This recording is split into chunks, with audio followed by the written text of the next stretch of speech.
오늘 우리에게 주신 하나님 말씀 고린도전서 7장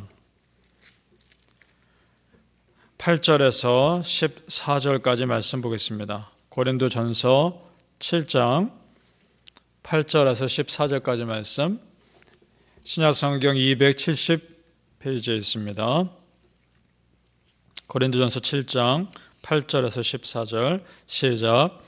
내가 결혼하지 아니한 자들과 과부들에게 이르노니 나와 같이 그냥 지내는 것이 좋으니라. 만일 절제할 수 없거든 결혼하라. 정욕이 불같이 타는 것보다 결혼하는 것이 나으니라. 결혼한 자들에게 내가 명하노니 명하는 자는 내가 아니여 주시라.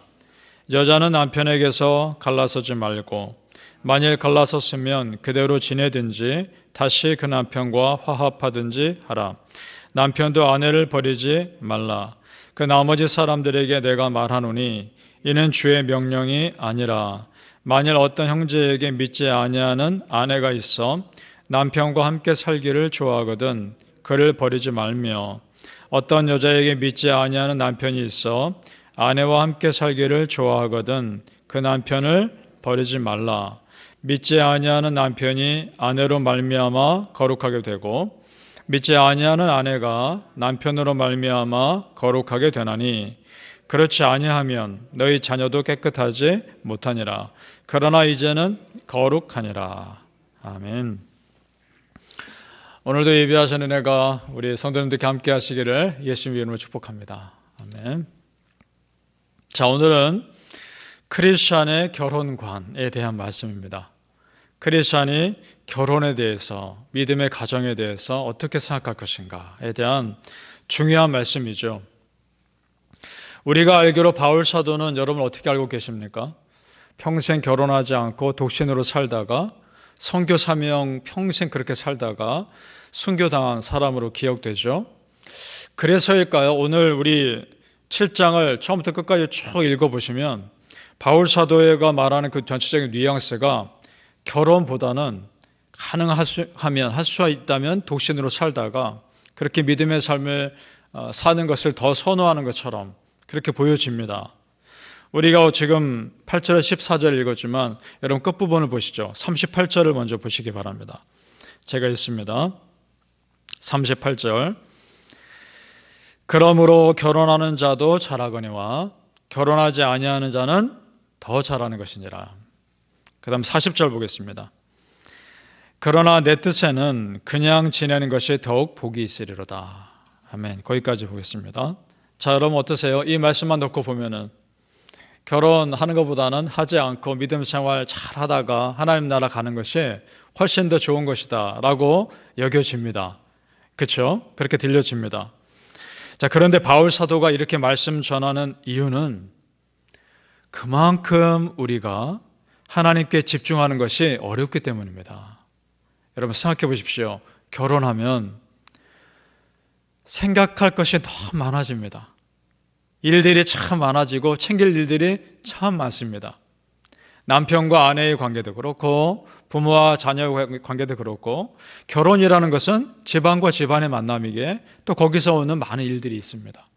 참 신경 써야 할 일들이 많이 생깁니다. 가족 간의 일은 내 마음대로 되지 않습니다. 세상에 내 마음대로 되지 않는 게 가족 간의 일이죠.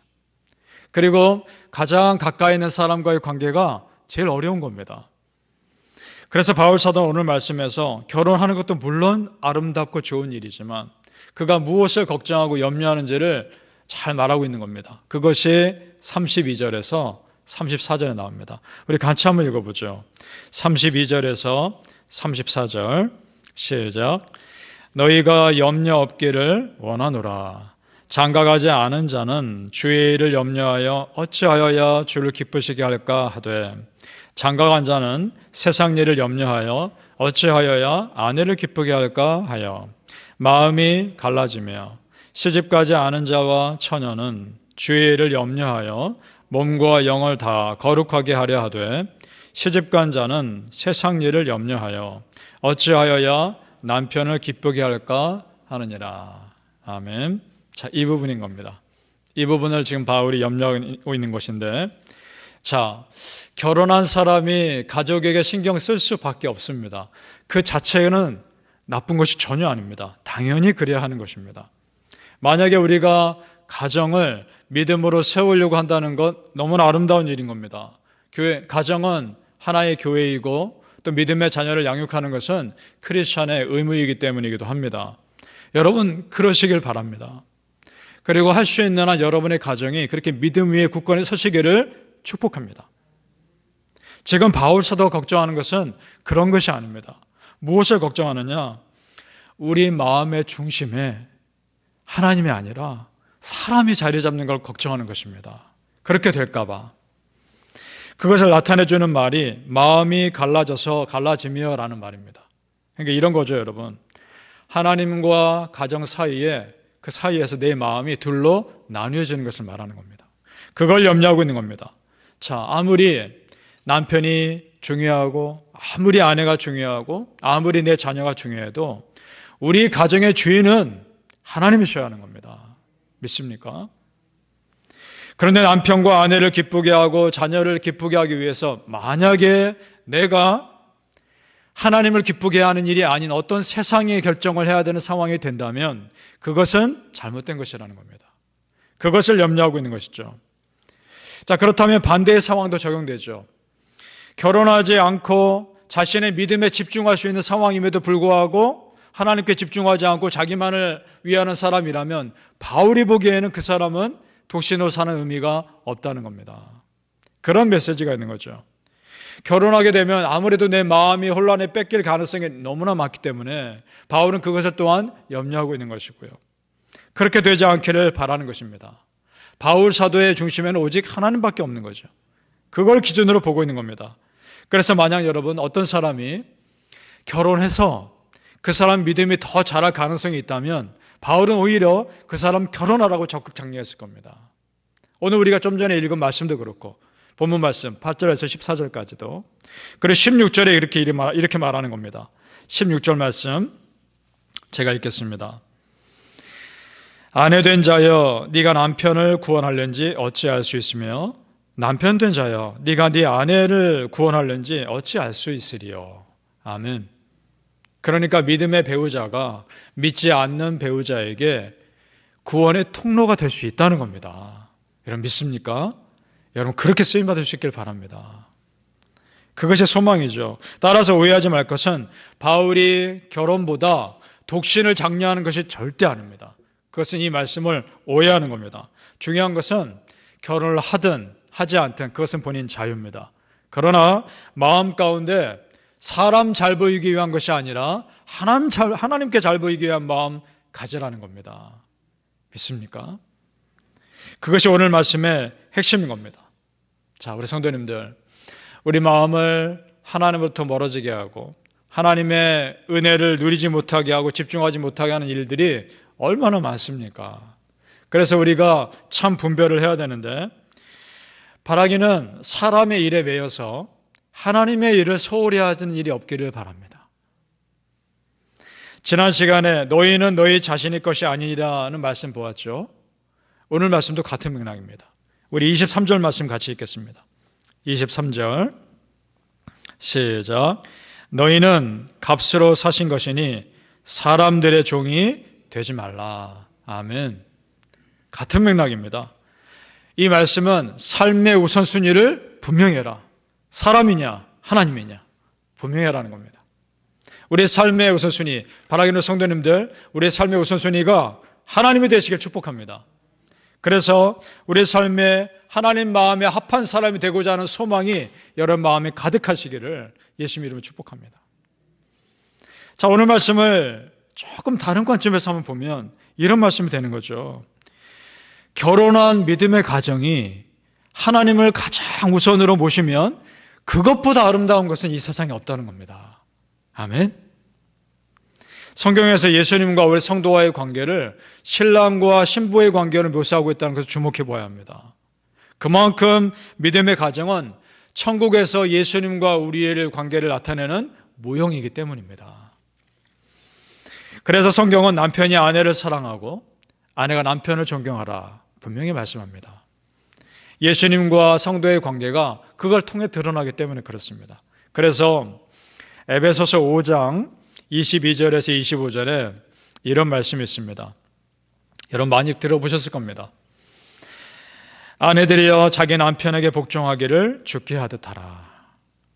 이는 남편이 아내의 머리됨이 그리스도께서 교회의 머리됨과 같음이니. 그 다음 25절. 남편들아 아내 사랑하기를 그리스도께서 교회를 사랑하시고 그 교회를 위해 자신을 주심같이 하라. 아멘.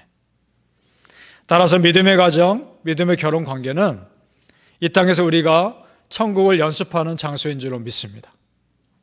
마음껏 연습하시길 바라고, 저는 정말 소망합니다. 우리 성도님들의 가정이 작은 천국이 되시길 바라고 작은 교회가 되시기를 간절히 소망합니다. 그렇게 되실 겁니다. 그렇게 되셔야 합니다. 바울 사도는 믿음의 가정의 중요성을 너무나 잘 알고 있고요. 다른 서신에서 분명히 말씀했습니다. 자, 그럼에도 오늘 이 고린도 전서에서 마치 독신으로 살면서 믿음 생활을 하는 것이 더 좋은 것처럼 말씀하는 이유가 있습니다. 그 이유는 그 당시 배경을 알면 이해가 됩니다. 로마 제국이 기독교를 극심하게 박해하는 상황 때문이었던 겁니다. 자기 하나 믿음 지키는 것도 너무나 힘든 상황이었기 때문에 또 다른 믿음의 걸림돌이 될까 봐, 결혼으로 인해 또 다른 믿음의 방해물이 되며 믿음의 흐트러짐이 있을까 봐 그걸 염려하는 것입니다. 그렇지만 않을 수 있다면 결혼해서 믿음 생활, 믿음의 가정 이루는 것은 왜 반대하겠습니까? 그처럼 아름다운 것이 없는데.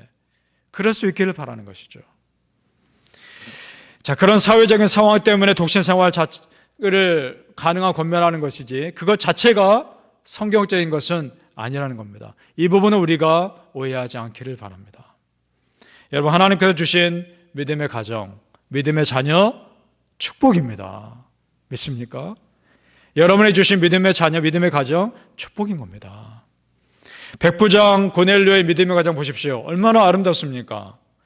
이방인 백부장인데 온 가정이 예수 믿고 복음 믿지 않습니까? 그리고 바울의 선교 사역을 물심양면으로 도와주었던 브리스길라와 아굴라 가정 얼마나 귀합니까? 여러분이 그렇게 쓰임받을 수 있게 소망합니다. 갈라디아서 6장 10절 말씀해 보니까 이런 말씀이 있습니다. 그러므로 우리는 기회 있는 대로 모든 이에게 착한 일을 하되 더욱 믿음의 가정들에게 할지니라. 아멘.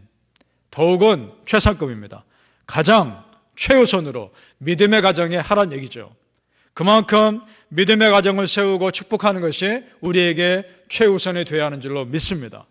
바라기는 성도님들, 여러분의 모든 가정이 하나님께 그렇게 쓰임받으시고 온전하게 충성되게 헌신하는 그런 믿음의 가정 다 되시기를 예수님의 이름으로 축복합니다. 아멘. 기도하겠습니다. 아버지 하나님, 감사합니다. 믿음의 가정이 참 소중합니다. 우리 성도님들의 가정이 하나님께 쓰임받는 작은 교회가 되게 하여 주옵소서. 하나님의 은혜를 누리는 작은 천국이 되게 하여 주옵소서. 하나님, 우리 가정이 그런 믿음의 가정이 될 것을 소망합니다. 반드시 그렇게 될 것입니다. 성령님 도와주시옵소서. 그래서 내가 먼저 그 가정에 썩어지는 미랄 되게 하시고, 하나님, 내가 그 가정의 구원의 통로가 되게 하여 주옵소서. 나를 통해 예수님의 모습이 드러나게 하시고, 그렇게 그 모습 보면서 하나님 믿는 믿음의 가정들이 되어가게 하여 주옵소서. 우리 성도님들, 오늘 새벽에 가정을 위해 기도하는 제목들이 있을 텐데 하나님 다 응답하여 주시옵소서. 그 가정에 하나님의 역사하심이 온전히 드러나 하나님만을 사랑하게 하여 주시옵소서. 우리 가정의 주인이 오직 하나님만이 되시기를 간절히 소망하며 그렇게 영광받아 주시옵소서. 감사하며 예수님 이름으로 기도합니다. 아멘.